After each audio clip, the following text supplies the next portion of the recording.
Okay, today we're going to go over Leetcode 238. This is the product of the array except the self.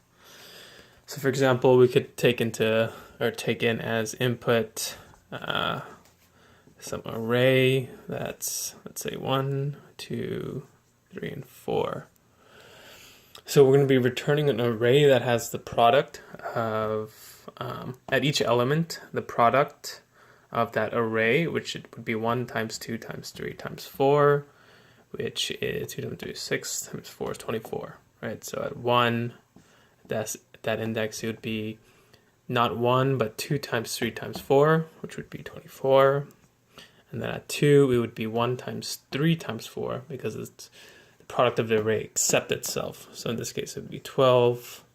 And then at 3, it would be 6. And then a 4, it would be, not 6. 3 would be 8. Because 2 times 4 times 1. And then at 4, it would be 6. So this would be our result. So we would return this as a result. Some caveats to think about here, though, are when the array might have a 0 in it or multiple zeros. So let's say in our given array, we have, let's just say 0, 1, 1, 2. And then when we go through this, the result should be at each element, it should be the product except itself. So at 0, it should be 2. And then at 1, since 1 times 0, 0 times 2, it would just be 0. And then 0 times 1, it would also be 0. So this would be our result here. If the array had multiple zeros, or even just 2, and then let's say like 1, 3. In this case, it would the entire results would have zeros in them. And this is because if there's 2 or more, then when you try to find the product of any element, except itself, it's always going to be 0 times whatever number. So like here, it's going to be, it's not include this 0, but 0 times 1 times 3, it's going to make that 0. So it's just going to be 0, 0, 0, 0, right? So these are the edge cases to think about. And when I first solved this, I actually used I counted the number of zeros there was in the array.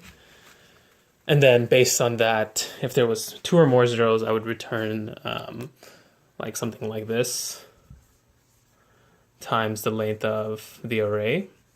If there were 2 or more zeros, and then if it was 1 0, then I'd calculate the product of it. And then if there was none, then I would calculate the product in a different way. Excuse me, in a different way.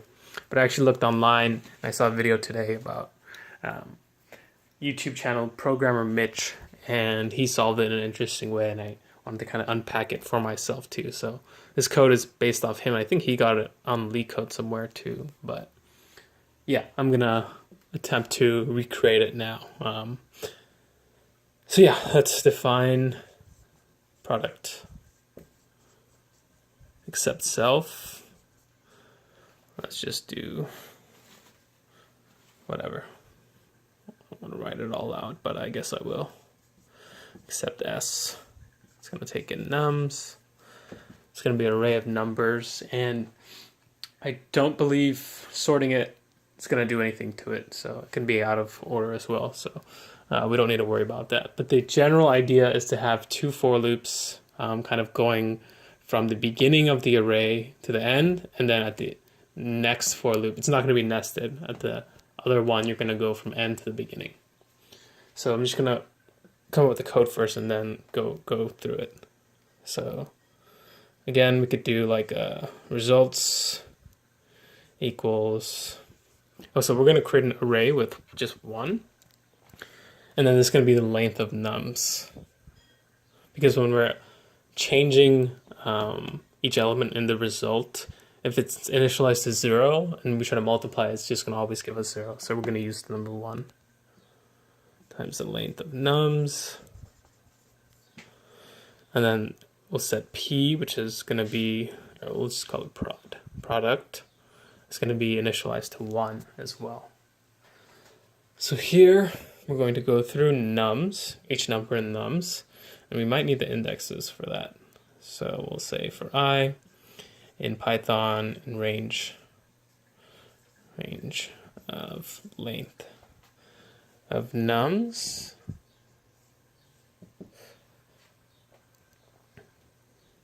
So going through the array once, and let's just come up with an example again, the one we used before. So here, so for I in range of length of nums, right, so we have the results. So result at I, which would, in the first iteration would just be the 1. We're going to multiply that by the product. So the first iteration at 1, it's just going to be 1 equals 1 times 1, which should just be 1. So I guess you can even write that here. And then we're going to update the product. So product times equals that number at that index in nums. So right, so product is going to be it's originally 1 and then times 1. So we're going to go to the next iteration, and now we're at I equals 1, which is the second element in our nums array, which is 2. So res of 2 is going to be multiplied by the product, which is still just 1. And then we're going to update product to be product times 2, which now product is 2. And then res of I is still 1. Because product was 1 before this. And then we're going to go to 3. And then res sub 2, we're going to multiply that by the product. The product here was 2. So we'll do 3, our index at 2 is going to be 2.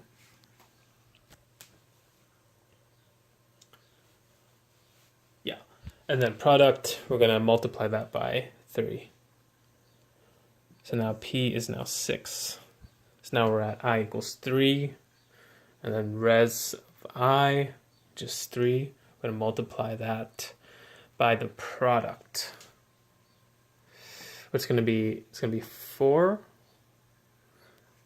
Yeah, so this was originally 1, and then multiply it by the product, which is 4 times 1, which is 4. Wait, I think I may have made a mistake. So res of 0 is equal to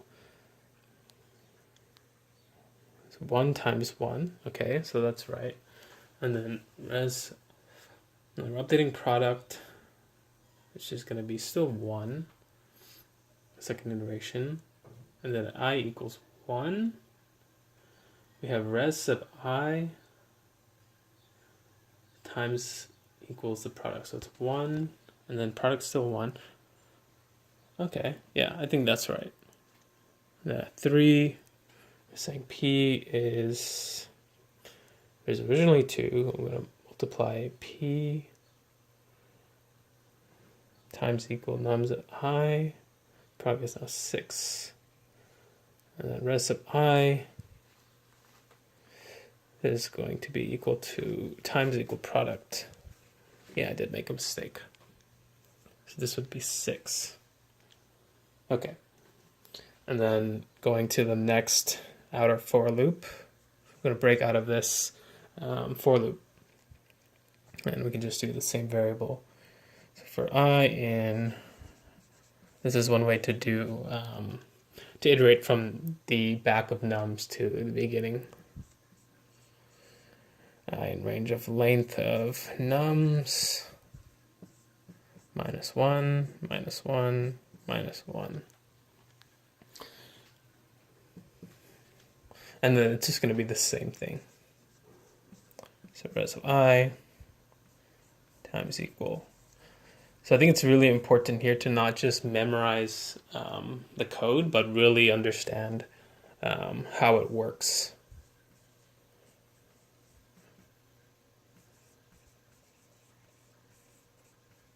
So that's why I really try to go over it with examples. I think that helps a lot, just seeing what happens after each iteration.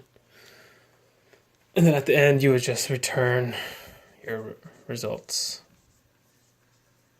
Right. So after that, okay, drop something. So after this first for loop runs, we're going to have something that looks like this, where R is res, and we have 1, 1, 2, 6. And then now we iterate reverse from results, from nums, and then we're going to update the result at I, which is the third index, which is the fourth element. And then, sorry, so we actually need to reset prod here to 1. Yeah. So P, again, is now 1. And then we're going to go back here. So res at index 3 is 6 times 1, which is not... Oh no, it is right. Yeah.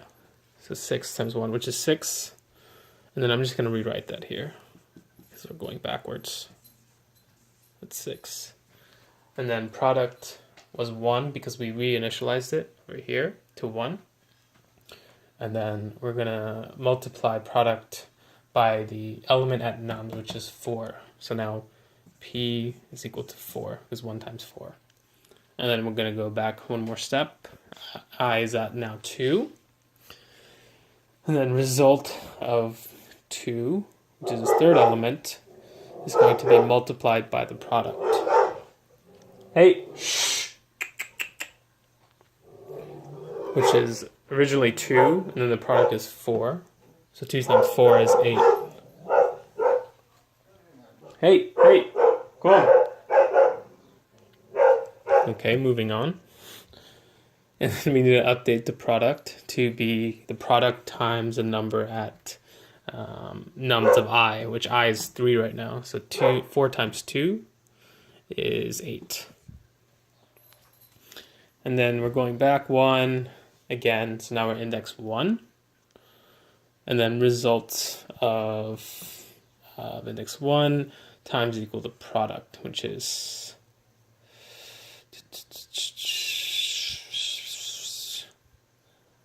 Wait a minute. Let's see. Result 1 is 1 times equal to product, which is 8.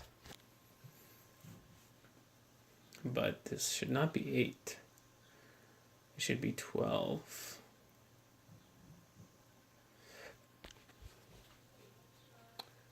So P is 8. Result 1 times 8 is 8. Yeah, I think I made a mistake here. So let's just go over that again. We'll just go through the whole thing again. I think it might be good for some people to see. For other people, it might be a waste of time, but I'm pretty sure this code is right. Okay, so we have 1, 2, 3, 4 as our results, or as our nums. Sorry. So nums is equal to that. And then in our first iteration, we have, so we're setting res initially to just be an array of 1 times the length of nums, which is 1, 1, 1, 1. And then P, we're going to initialize to a value of 1.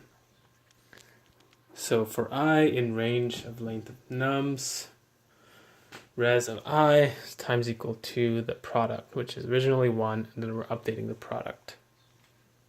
So we can write a new res here.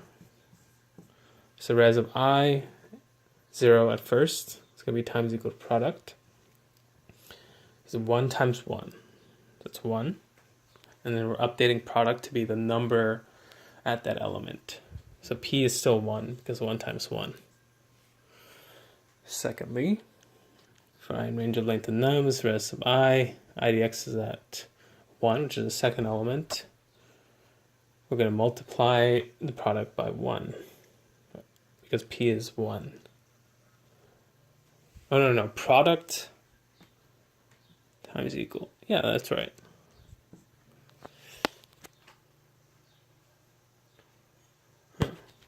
That's strange. So maybe I did make a mistake down there. That's what I had before. So if I arrange it like the nums, -1. Rest of I, product is 1. Rest of I times equal the product. So 6. P is equal to the value at nums. Now, which is 6. Rest of I times equal to product.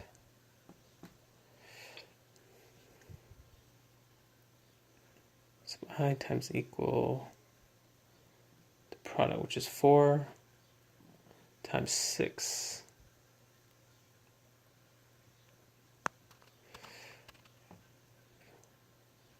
Product is equal to nums at I. P is 4. Oh man, it's been a weird day. So I think it's good also for people to see that sometimes we make mistakes and our brains are a little slow in some days. So P is 4 here. And then when we go back one iteration, rest of I times equal to product. So rest of I is 4. 4 times 4 is 16. Whoa. No, rest of I was not 4 last time. What was it? Rest of I should be, it was 2, yeah. That's so ugly, 2. 2 and then 6. 2, 6. So 2 times 4 is 8. Yeah, that's what we had. And then product times equal to the number at the ith element, which is 3. There we go. 4 times 3. Yeah, we just made a mistake at the end, which is 12. And then rest of I is times equal to the product, which rest of I was 1. So now we're setting it to 12. Yeah, there we go. And then the product is 12 times the number at that element, which is times 2, which is 24. Rest of I equals, or times equal to product, which is 1 times 24, which gives us 24. Yeah, and then we're going to update prod at the end to be times that number, which is still just be 24 times 1, which is that. And then our resulting array would look like this. And then we return that. And then this also works with 0 values as well. More than 1 0 value. Okay, so there's that. Thanks for watching.